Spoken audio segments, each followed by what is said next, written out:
I'm Jay Van Ralty. I'm a recent graduate of the College of Charleston Math Department, and I got to do the statistical analysis for a recent paper published in Evolutionary Biology about splitting T.rex into 3 species.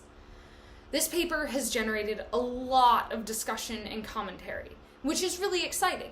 Part of the goal was to encourage people to do further research and look into this topic, but understandably, not so many people have really been digging into the stats behind the paper. So I'd like to talk a little bit about that, hopefully in an accessible and easy to understand way. A really quick overview of the paper. It's been widely acknowledged that the specimens under the T.rex umbrella exhibit an unusual amount of variation, just a huge amount compared to other similar dinosaurs. And that's, again, not new. But what we, my co-authors, Greg Paul, Dr. Persons, and I, looked into was that these 3 major features that differed between the different skeletons seemed to correlate into 3 groups. So the features were femoral robusticity, essentially a ratio that measured how chunky or skinny a leg bone was, which correlated to general skeletal robusticity. It's not just about the femur, but about kind of a general body type of being heavy set or gracile that's exhibited in a number of different skeletal elements. Another feature had to do with the teeth, whether a specimen had 1 or 2 of these particular kind of teeth. And then finally, stratigraphic layer, where the skeleton was found in the rock layer and thus in geologic time. And what we found is that those 3 features differed between the skeletons, but they didn't just differ randomly. What we found was a concentration of robust dinosaurs with 2 of these teeth that were older, moving into robust 1 tooth and skinny 1 tooth as time went on. That suggests 3 species. One thing I really want to say about the stats is that all of the statistical tests that I ran were included in the paper. There was never a time when I ran something and it didn't give me the result I wanted, and so I just left it out. I also worked really hard to pick tests that were both appropriate to apply to the data and would be relevant to the kind of correlations we were looking for. Because if you ran every kind of statistical test out there on any data set, one of them would probably show up with something. And you might think, hey, I have something. We didn't want to do that. We didn't want to just throw the book at it and see if we could find anything anywhere that might suggest something. We wanted to be really intentional about what we were looking at and how we were looking at it to make sure that the results we were getting were actually meaningful. Another thing along those lines is that we did not set out to find new species. When Dr. Persons came to me about the project, he was very clear that there was some data to look into and we should follow it in whatever direction it pointed, or in no direction if it didn't point anywhere. That there was a high likelihood that we just couldn't really find anything meaningful. And luckily, that was not the case. We considered all the different possible explanations for this variation we were seeing, including individual variation. People can be tall or short or have different hair color. Maybe all of this variation is just different looking T.rexes. Another possible explanation is sexual dimorphism. Basically males and females presenting differently, think manes on lions. Or ontogeny, basically changes throughout maturity, so babies look different than fully grown ones. Or, finally, potentially speciation.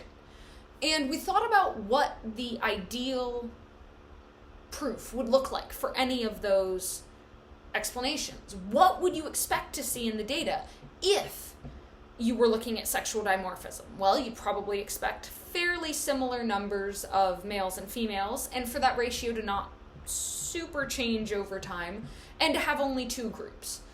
If you're looking at maturity, you might expect skinny ones to be smaller and that all of the really big-sized dinosaurs to be robust.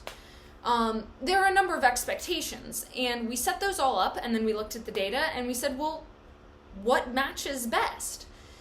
And we've readily acknowledged that the data doesn't perfectly match any of the situations, but it does strongly favor speciation over the other three. Those expectations, roughly equal numbers for sexual dimorphism, no major changes over time, those didn't show up in our data.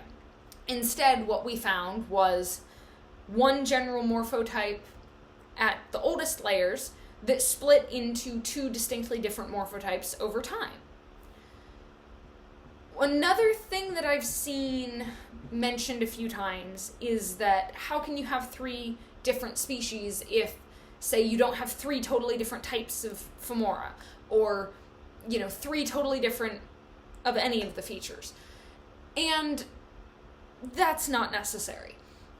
First of all, as you're watching evolution happen, those changes are probably fairly subtle to begin with. But more importantly, the point of our paper isn't about any one feature. It's about how the three correlate together. The combinations of femur ratios, teeth, strat layer combine differently into different groups. Think about flavor combinations. Chocolate strawberry ice cream and chocolate peanut butter ice cream are completely different flavors, but they both have chocolate. The last kind of statistical topic I want to cover isn't so much about the analysis I did as the perspective that we're looking at the paper from. There's a strong bias to consider T.rex as one species, the null hypothesis, and speciation to be an alternative hypothesis, which would put the high burden of proof on speciation. In one sense, this is entirely acceptable. The scientific community has thus far considered T.rex one species, and any upset to that does need to meet reasonably high levels of justification. But from a more general paleontological perspective, it's actually a somewhat strange assumption. T.rex is the only species or general dinosaur genus, that we conventionally refer to by genus and species name. Most other contemporary dinosaurs, ankylosaurs, hadrosaurs, we refer to only by their genus name, which kind of implicitly acknowledges or assumes a finer level of gradation at the species level.